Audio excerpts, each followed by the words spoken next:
PAD stands for peripheral arterial disease. It's a very common problem. It affects up to 12 million Americans, possibly more.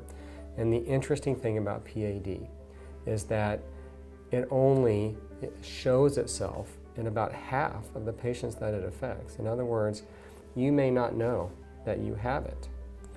PAD strikes the arterial system, the blood vessels that carry blood from your heart to your organs, and when it does, it narrows those blood vessels and it diminishes the blood flow.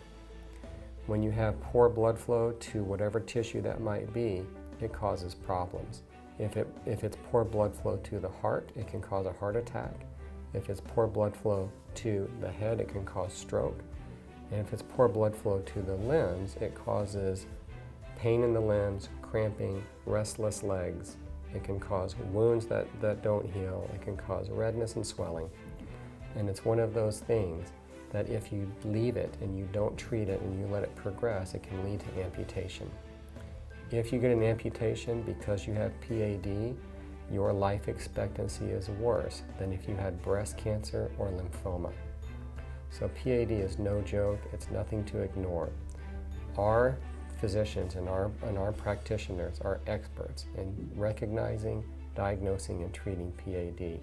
We're some of the best in the country. Interventional radiologists are physicians that are specially trained to deal with image-guided procedures. And that can be things like X-ray guidance, ultrasound guidance, CT guidance. We're using the technology of medicine so that we don't have to open the patient to look at the problem. We can see through the patient and deal with the problem through a small hole. Some of the holes that we make are this big, and that way we can actually do surgical procedures, but there's no stitches required, there's no overnight stay, no hospitalization, and the recovery is short and painless. So interventional physicians are the physicians that are the best suited for this type of treatment.